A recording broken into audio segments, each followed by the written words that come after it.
Bilha, it's amazing to spend time together. Thank you so much for coming over to Germany from Kenya. It's really a privilege to have you. One of the things that we're curious about at the Do is sort of what leaders around the world consider the biggest priorities in 2024. A lot of the questions are dealing obviously with AI and sort of the backlash against sustainability and ESG. You're really driving innovation on the continent around carbon capture. How do you look at this messy year? It is a messy year. I like that. You're right. It's a crisis mode and a big problem. People consider climate change as probably the greatest, if not one of the greatest challenges of our generation. And there's lots of things we could have done. We didn't do them. We find ourselves in this place where things are already getting really, really bad. I come from a country where we're just getting off, the worst drought in decades. We've been in drought for about 5 years. So it just shows you that the problem is happening. On the flip side, there's a question around what are the solutions, who pays for what? And I think there's usually the question around why should Africa even be in this conversation? We're only responsible for about 3% of emissions, so in a sense, we could sit it out and let the people that cause the problems solve the problem. But that's a problem for two reasons. The problem with climate change doesn't matter who created it. We are suffering for it, regardless of where you sit, and particularly even more so, suffering a lot more for it because we are less adapted. We're not as rich, so we can't adapt as quickly. But then secondly, and I think this is where this is even interesting for me, Africa is probably one of the best locations to do some of the climate change solutions. And in many ways, we are very well suited to develop the solutions that are needed for climate change. We have lots of renewable energy, which is needed, lots of talent that's going to be needed for green jobs, and land, and just a lot of resources that are required for us to solve for climate. Africa can and should be at the forefront of providing these solutions. But on the flip side, it actually provides jobs for our young people. So we are now solving two really big problems in Africa, which is climate change and economic and livelihood issues for young people, which is going to be a bigger problem as we go along. And for this leapfrogging to take place, what is required? What's missing? Is it like capital that's missing? Is it know-how? Is it the international customer base from large corporates that are buying in Africa? What is sort of needed for that to really fuel? I think it's a combination of everything you've said and a lot more. One thing, and that's part of what we've been working on, is perception and the narrative, where for a long time people have always thought Africa is just a victim. And so even as you think about, when you listen to conversations about investments in technology, investments in renewable energy, you rarely ever hear Africa coming into that conversation. So even just shifting that narrative and people begin to see Africa as an ideal place to do business, and especially to do climate-led business, is important.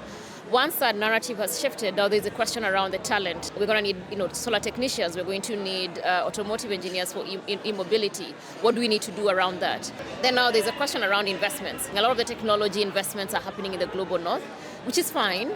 But can we begin to see some aspect of that, being brought to Africa in terms of implementation? We want big corporates to be thinking about, I want to source from a low carbon footprint area. Africa is a really low carbon footprint. We have no emissions. I come from a country where 93% of our electricity is renewable and could be even 100%. So if you're setting up a factory in Africa or in Kenya, your carbon footprint is already very, very minimal compared to what it is, depending on where else you're doing your manufacturing. Maybe the last thing I'll say is some of these things usually take one or two bold, innovators to come up front, and that's part of the reason why I'm driving the development of direct air capture in Kenya. Usually people will say that's very nascent. That's who does that? But our hope is that if we do one or two of these things, then people will begin. It will stop being very strange for them to think about Africa or Kenya as a place to do business. So this also means if you're a visionary investor globally, then you should be looking at Africa more closely, right? As a manufacturing, as a production, and as a talent hub, right? Exactly. With so many amazing young people. Exactly, and I think we're eventually going to have to get there for a couple of reasons. People are going to be looking for sustainable places to do their business. There's going to be a question of where talent is. Africa is the youngest continent and only getting younger. When you look at other continents, their populations are getting older. So in another 10, 20, 30 years, you're not going to have the kind of talent you had in Asia or that we had a few years ago. So one way or the other, this is going to move to Africa. Sticking to the talent question for another moment, how can you push talents into finding the right jobs, and what, in your view, do really young people need to know today in order to deal with this quickly changing landscape?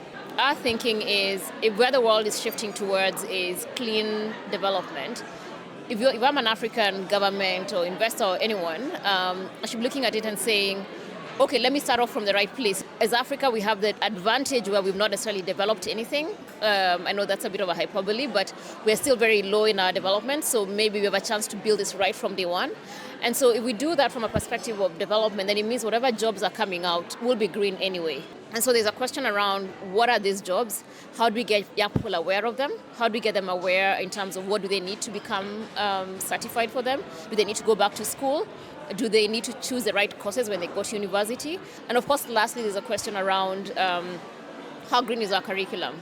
When you think about different schools, different countries, that's probably more of a longer term project, but I think it's still something that needs to be done, where we're working with governments to make sure that curriculums are green from day one. Students are being taught about the environment and climate change from as early as first grade, and really growing with that even as they think about their careers in the future, so that regardless of what area you end up doing, or regardless of what you end up doing, you always think about climate and how that affects your particular area of your particular sector.